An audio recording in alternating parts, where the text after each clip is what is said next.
influenced by those kind of monetary considerations to give a victory of this resounding nature. They themselves, when you are defeated, should ask themselves, where did we go wrong? What have we done that we shouldn't have done?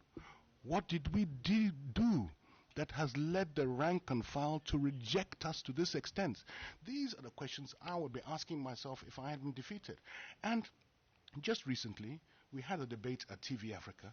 At that debate, we were all asked to vow and pledge to support each other as candidates, depending on who won at the trade fair site. If they have issues and they really believe in CPP and that the party is supreme, these issues they claim to have should be internal issues. But the mere fact that they have decided to come out in the public domain demonstrates that they don't actually believe the party is supreme. They believe that their defeat is supreme. And I'm sorry, there's no point crying over spilt milk. I am ready to work with all party members. I've made it clear that I'm ready to work with them day and night. But this is not the kind of work where you sit in Accra and talk work. To appeal to the hearts and minds of Ghanaians, you have to walk in the hot sun and sweat with them. Because Ghanaians are not happy with the conditions that they find themselves in. And for you to appeal to the hopes and the aspirations of those people, you have to go in the hot sun to their towns and to their villages and to their ghettos and to their homes and appeal to them one-on-one. So I'm sorry that this is the fallout, but I can assure you, as I was saying before we were cut off, that I really believe I bought them with my eloquence, I bought them with in my neutrality, I bought them with my service, I bought them with my clean heart and my capacity to speak the truth. But I would like all your listeners to know that really it's a fantastic operation Joy FM have set up here. I think for this whole setup to work, listeners should know that there are lots of wires and things set up all over here. It's a really a fantastic operation. I'd like them to be commended. But I'd like you to ask the chairman and leader. Yes, actually, I do have a question for the chairman, and thank you so much for that. That's very gracious of you. It's also worth noting that Joy 99.7 FM can be heard by every single delegate of the CPP across the nation through our network of affiliates. But of course, we have here with us two other guests from the CPP. Professor Edmond Dele is the chairman and the leader of the party. We also have with us Wing Commander Patrick Sogbojo, retired. He's a senior member of the CPP. Now, Professor Dele, I want to come to you about the Congress which happened on Saturday and all of these fallouts as your flag bearer describes them. It's important for me to get your views as the leader of the party on the accusations that are being thrown out there by those who did not win. Is this a sign of some cracks and factionism perhaps in your party? I'm deeply disappointed. I made it clear at the Congress Hall that CPP is a united party. And the only person or persons who can destroy the CPP are CPP members themselves. And it's clear that my warning was not heeded to. In fact, I was happy that we had the opportunity to talk to them and to let them have the debate. And they swore that they were going to support whoever won the elections. And I was expecting that members of the party should, if there was anything they had any observations, they should channel their problems to, and not to speak outside. I think I'm so saddened that I didn't expect leading members of the party to speak in that way. I'm saddened by it, and I think that we must respect our delegates. Gone are those days when we thought that delegates were like sheep and goats that you go and buy in the market. They are discerning delegates. I stood with Honorable Samuel in 2012. I lost. I accepted the defeat. I never complained. And I've been in this party for years. We've had several elections. I've lost, but I've remained loyal to the party. I've never said one word against any member of the party. CPP is a family. When we have our family problems, we go indoors, we discuss them, and we come out and speak with one voice. And I don't think that this is something that should have come to public domain, and I'm saddened by it. I am confident that within the next 2, 3, or 4 days, let has healed the wounds, it's a bad sign for the CPP. And I'm calling on all party members that please let them stay calm, and particularly the delegates. They should not take this as an offense. They should just accept it as one of the fallouts of elections. Some people are no good losers. And then this happens. I'm saddened by it, but I'm confident that our former chairman and leader will think about it and probably come out with a public statement withdrawing this, because it is not in the interest of the party for us to say that. As he rightly said, everybody in the party knows that Ivan Greenstreet is a grassroots person. And in all my speeches, I've emphasized that what helps the Convention People's Party is not radio statements, but I say go to the people, live with them, talk to them, let us know their problems, and that has been what has made CPP great. We are grassroots, we are veranda boys, and I think that anyone who doesn't want to be a veranda boy, I think CPP is not for that person or girl. Thank you. Veranda boy or girl, right? And that was the voice of Professor Edmund Daly. Now, I'm going to very quickly come to Wing Commander Patrick Sogojo. Now, as a party, the CPP has perhaps spawned more presidential candidates running against each other than any other. Dr. Papa Kwesi Ndum left your party and became a presidential candidate on his own. Abu Sakara did so as well recently. Now, what exactly is it about the CPP that makes people want to leave and do things their own way? Well, I believe it's happened because we allowed cracks and disunity in the party. Convention People's Party from onset has always been grassroots party. They unified themselves, and some of us who had opportunity of maybe interacting with the late Komlak Bedem or Botu they did tell us how they run the party at a grassroots level, and that's why they earned the accolade Veranda Boys. But in our situation from Kumasi, we had bad losers, extremely very bad. And they have sowed this kind of dissension within the party, of breaking the party into various camps, which was not healthy. And our chairman, when he was elected, made a passionate appeal that we should all get on boat, the same boat, and sail. But yet still, it didn't go down too well, people. Until Saturday, there were division. Cracks, whether maybe the crater came and or people be on this side or be on that side. But albeit after election, somebody must win. Somebody won. This idea of money changing hands and buying votes, it's neither here or there. The delegates are discerning. They knew. And as our elected flag bearer said, coming from our own background as a military man, he did a yeoman's job. When you are going to war, you don't then see someone start firing salvos. He went on ground. And some of us knew that he's been on the ground for a long time. And sometimes I wonder, he's my neighbor, how he spends the time in the night. We're monitoring him, how he was doing. And he did extremely very well. The people trusted him. The sense of belonging came. And the CPP had gotten into a certain stage. So I will ask our other colleagues who are spreading the rumor of vote buying and the rest to stop. This thing started in Sunyani, which unfortunately I was the chairman of the Congress. To a certain extent, yes, it did happen. But this is a clean-cut election which Ivor has won.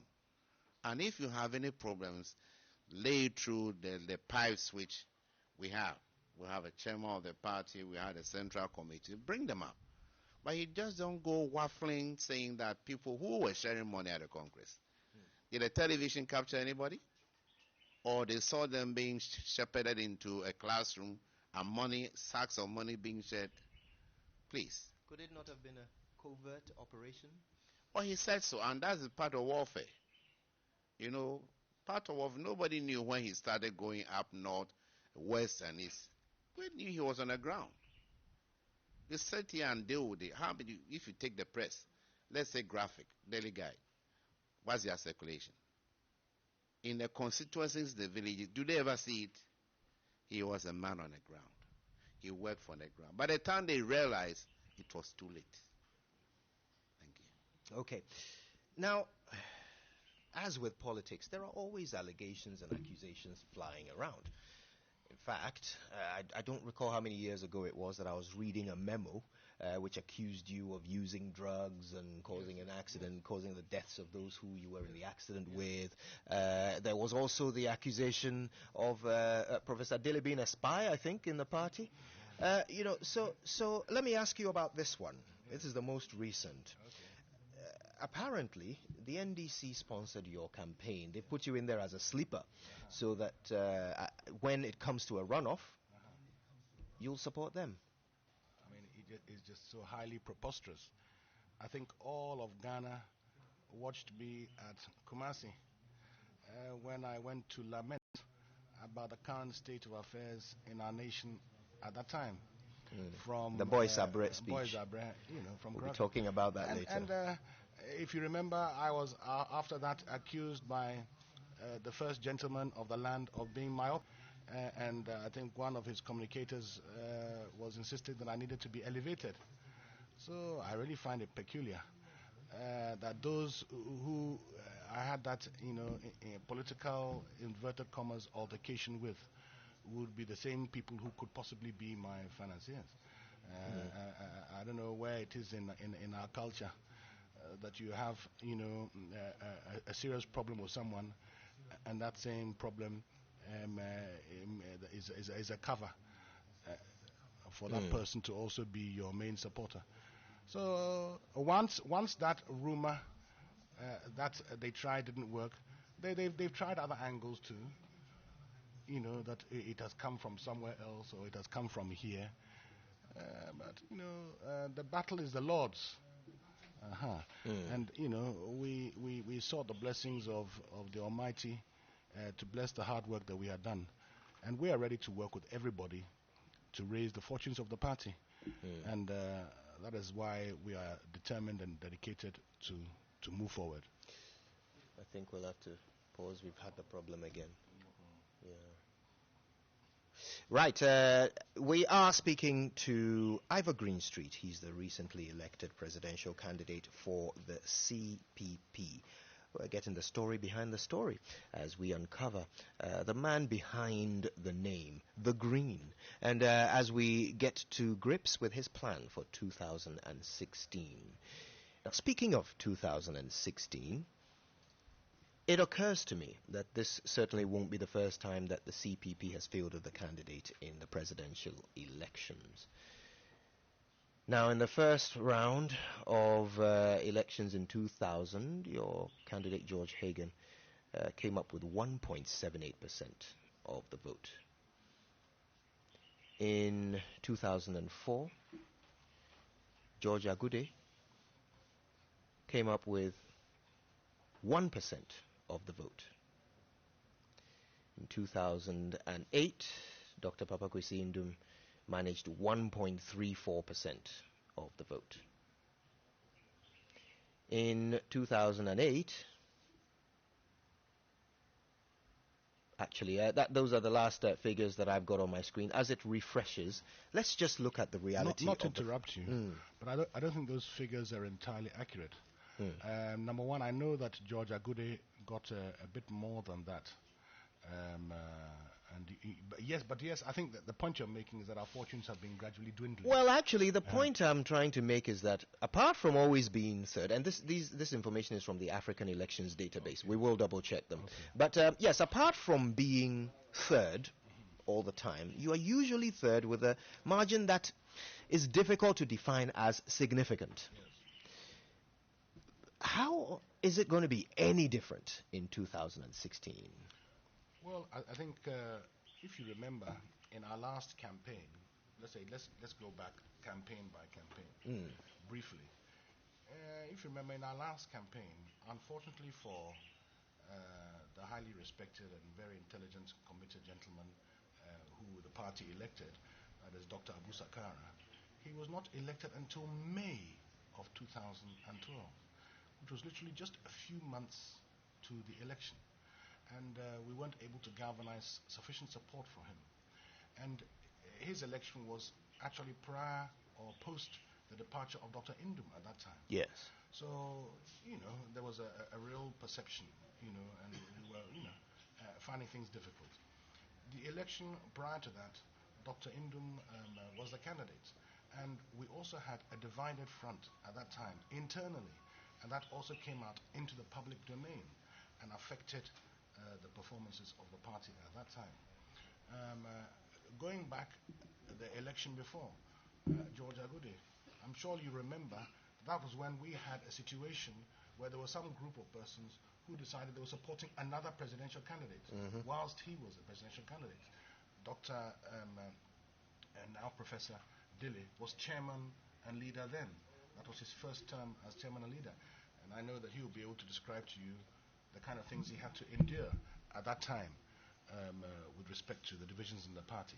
So that is why, as I explained earlier, my contesting as a neutral candidate, okay, and the desire of the rank and file to have a candidate who can unify the party, it is because they realize that in all these elections we have not worked as a team, and that it is our internal disunity which has caused the problems of our performance at the polls, rather than what is out there in the public domain. And if the public see you have this perception of you as being divided within, then they'll realize that, oh, you are not a group of individuals who want to serve them and cater to their needs. Rather, you are a group of individuals who have too much ego, too much pride, and are fighting amongst yourselves as to who's in charge. And so that is why I was even voted for. These are one of the reasons why the delegates thought about this very carefully and said, okay, Green can be the one who can bring us together. He knows the party, he knows everybody, he knows the problems. We can work as a team. So these are the types of reasons. But the point is, in this life, success is defined by going from failure to failure, but trying each time again enthusiastically. So the mere fact that we haven't performed well in the past, for me certainly, is no definition that it is going to be a similar result this December. Fortunately, the election has taken place earlier of its candidates, and I believe today is February the 1st. So, we are going to see how we can proceed and do far better on this occasion. I think. You think you'll end up in Flagstaff House this year? Well, we have just referred to the fact that the contest for me to become the candidate was a covert operation. This will be another operation that we will do within ourselves, determining how we will move forward. And then it is when the ballots are counted on the election day that we will know what we have achieved and what God has decided to do with our efforts. But you are essentially you are hoping to go from results like 1.5% and so forth to winning the election this year. That is your aim. Of course. I want to read something to you. Dr. Papa Kwesi Ndum put this post up yesterday on his Facebook page. He titles it, Still on the Coalition Agenda. It's very short, so I'll read it to you in full. For several weeks now, I've been promoting the building of a coalition capable of winning the 2016 elections and forming an inclusive government using the best competent men and women. This is not new. I've been asking the question, who wants to join this coalition to make our country strong and its people prosperous? Some prominent people have made private and public commitments to support making this happen. What I find intriguing is the stance of some political parties. They ask, can you help our party to win the election? They just don't get it. I am not talking about helping anyone to win an election. I am looking for the formation of a coalition with equal partnership or majority and minority partnership to win the election and form government come to January 2017. He goes on, for the avoidance of doubt, let me also state clearly that the PPP is not looking to merge with any political party before the November elections. We believe that the coalition agenda offers the best approach to forge a formidable partnership to win the elections in 2016 and so forth. Now, I guess what I'm interested in from you is whether or not this idea appeals. Well, politically, I've always felt the best way to engage with your colleagues is not through Facebook. So I've always wondered why these requests from, my good brother, Dr. Indum, would come through Facebook. Because how many political parties are there? If there are things you want to do, you can meet us behind closed doors, sit down, we have discussions, look at the strategy, look at the possibilities, and then we know what we're doing. But I don't, deal with Facebook on these issues. So if there are things that he wants to do, well, then he should approach people, sit down with them and say, my brother, this is what I'm thinking of doing. But as for Facebook and announcing it through Facebook, it means, why do you want to tell us through that medium? Because how many small parties are there that you wish to have that coalition with? So, and also as a candidate, I have a chairman and leader. I work with a party. We work with a group of people who sit down together and determine what is in the best interest. So individually, I can comment. I'd also like, the chairman leader, Yes. the elected chairman and leader, to also comment, because this is about structures. It's about the party. It's about institutions working together and being with each other. So he may have some. I'm sure he has some. In fact, I think it's a good time to come back to Professor Dele. So this is a call being made. Regardless of the platform on which the call is being made, the intention is clear. Dr. Papakwesi Indum thinks that Nkrumah's parties can do this together and win. As the leader of the CPP, how do you feel about that suggestion? I have made it clear at the Congress grounds that CPP has given the chairman and leader and the executive the mandate to talk to Nkrumah's parties. For one, either a merger, particularly with the PNC, because we've had talks with them. And as he rightly said, the secret of success is secrecy itself. I think these things, we have been discussing them quietly on the ground, and I believe that when things are okay, we'll come to the public. I've been authorized to work, and we are working. Our party members in the diaspora have confidence in my leadership, and they are also happy that my presidential candidate says, no, Chairman, I assure you that I'm not going to take any unilateral decision. I'll follow the party, and remember, the party is greater than any individual. So I can assure you that we are already talking about it quietly, and we've already set up a committee discussing with Dr. Indum, and the committee too is talking to the PNC. And as I mentioned, by April, we have given a deadline. If by April 30th or so, if we don't have, we will allow CPP to do it alone, fight it alone. But I can assure you that we are open as a party to do the same thing, because we are thinking of Ghana first. So let me ask you then, since you are open to the idea, it can't be easy to fine-tune the details. Yes. For example, is CPP open to the possibility of having a presidential candidate of this coalition other than your own Ivor Greenstreet? Well, he's interested, as he said. The interest of the party is supreme, not his personal interest. And I believe that when the moment comes, he'll be in a position to listen. And if you want to serve Ghana and not your personal self, if it is something that will lead to progress, if it is something that will lead to a liberation movement that can set Ghana free from its economic difficulties, from the suffering of the masses, why not? I have confidence in my presidential candidate, and I respect him because he's a very humble person. And he's actually a team. He works in a team. He doesn't think that his ideas are the best. And for that, I'm sure he'll work through the party structures. And once we take a decision, I'm sure that is what in CPP we call democratic centralism. We'll go indoors, we'll jaw, and when we come out and we say, this is the CPP's way, I think he will be prepared to listen. Thank you. So, I'm hearing this from your chairman. I'd love to hear some confirmation from you. You'd be willing to back a different presidential candidate if it's agreed? Well, as I said, we are working with the party, and we are working with systems, and we are working with processes. I believe that this is literally 48 hours after our victory in our trade fair site. Immediately, we are going to be setting up our campaign team. Immediately, we are going to go to begin to take our message to Ghanaians and explain to them what it is that we intend to do for them and what our philosophy is, what our policies are. So at the same time as doing those things and being very determined and energetic and creative in that process, nothing is wrong with having conversations alongside, because it is a multifaceted approach that leads to success in life. And we are in the digital age, not in the age, anagram age. Was it used to be called anagram? Analog Yes, age, yes. yes. Analog age, yes. Yeah.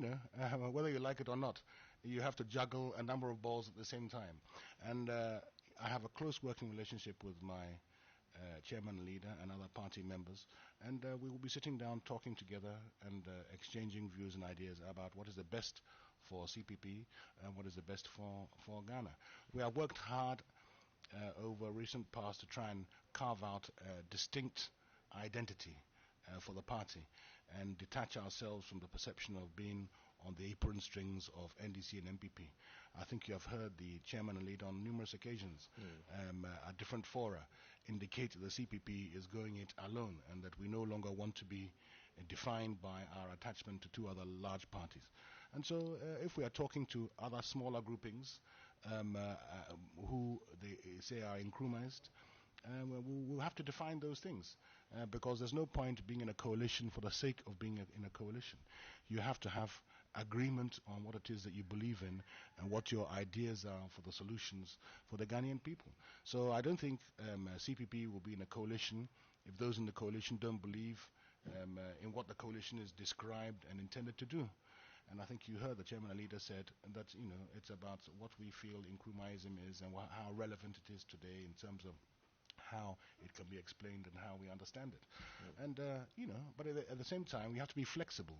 And I'm very flexible. This is politics we're dealing with, and so therefore you have to be flexible and ready to accept the dynamics of each situation as it appears before you. And so I believe it shall be well. Yes, it will be interesting to see how that flexibility is translated in reality as the year progresses. But until any of that happens, you're still the presidential candidate for the CPP.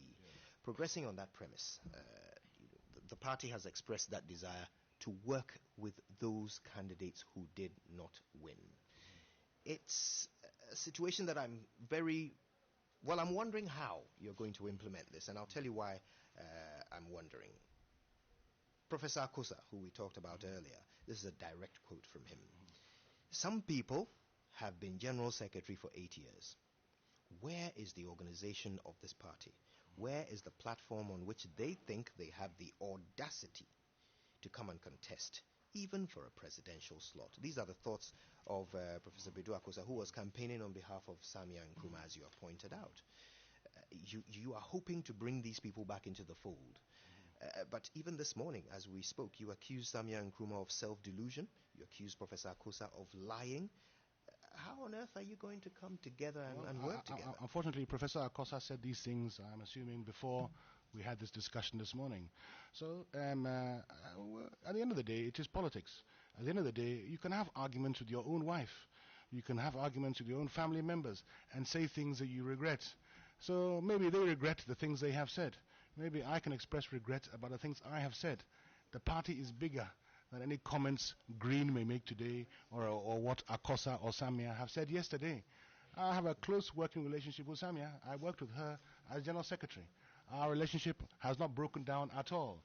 At the Congress grounds, I greeted Professor Akosa. We had a nice discussion and engaging, discussion together. So I have no problem with them. And for me, I don't bear grudges. I don't take from yesterday what should be left yesterday into tomorrow. And at the end of the day, CPP is bigger than Ivor Kobana Green Street. It is bigger than Samia Yaba Nkrumah. It is bigger than Professor Ajaman Bedu Akosa. And what it is we are interested in is how to show Ghanaians that we are serious about their problems, rather than serious about our own petty issues that we have in our own petty lives. And so I'm ready for any approach that will be carved out by the chairman and leader to demonstrate that CPP is better. But they shouldn't forget that the delegate said 64% to Green. That is a simple reality. Reality. Reality. You got to wake up to it. Wake up to the reality. Now, in a moment, we will talk about an occasion when you were possessed by the demon of truth. But before we get to that, in 2016, in November, there are some who believe that, especially the introduction of yourself as a presidential candidate, might lend a certain new lease to the life of the CPP that might increase your margin to the point where your party alone could force a rerun, a runoff, I mean. Now, if that happens, I want to know your current default setting. Which of the two big parties, if you were to throw your support behind for a runoff, which of the two would you choose? First, I'll go and consult my chairman and leader. He's sitting opposite to me. So I think now is your time to ask him to hold the microphone. Well, I'm going to come to him in a moment. But of course, you weren't chosen as a flag bearer for not having an opinion. I understand that. In our last discussion a few moments ago, I think I referred to you about comments that we have all made at different fora about how we have worked hard to detach ourselves from the apron strings of either NDC or MPP. However, it is obviously a realistic scenario that if you have a certain percentage and there's a runoff, you have to engage the others who may wish to also engage with you about whether there's some synergy about developing a way forward. But I know that with the CPP, that will be based on their commitments to certain ideas and the implementation of a certain agenda which the party CPP believes in and which they would have to agree to implement as part of any agreement they would have. And those are very detailed things that any the committee of the party would sit down to make a determination on to see how that would serve the interests of the institution of CPP as a whole. And they're not just individual whims and caprices where anybody can just decide what to do. They're very serious matters. We have gone into engagements with the MPP before. In 1996, we had a great alliance where we even were sharing parliamentary candidates according to constituencies. And then they ditched us at the last moment. It created a problem for us. In the year 2000, we also had some arrangement with them, but that led to a perception that we were somehow part of the MPP. So we clearly would be doing things in a very careful way, looking at the situation that had persisted at the time, but also the potential future impact of what it would cause on the party. And much of this depends on how hard we work during this campaign, how we're able to develop a very distinct campaign theme, and how we can ensure that translates itself into votes. But I've got to ask, I mean, yes, a year is a long time. Things could change by November. But as things stand today, there is a certain record that the NDC has chalked up in government. There is a certain record that the NPP has chalked up in opposition. They have their philosophies, their ideologies. As they stand today, if all things remain equal, we find ourselves in November, which of these two current parties are more aligned with your ambitions as a CPP flag bearer? Well, it's a very complex situation. NDC say they're a social democratic party. Yet at the same time, MPP, when they were in office, implemented a number of social kind of policy themes. Capitation grant, school feeding program, and other things. So it's not about what you say you are, but about what you do. Which of the two does what they say they are more? I think, this is not a question that you can answer either A or B. So the more you ask it, the more I have to dance. And now you have me dancing. I was really hoping for some clarity on that, because I do know that in your mind... Unfortunately, it is a nebulous or cloudy situation. It is vague. It is not difficult to determine.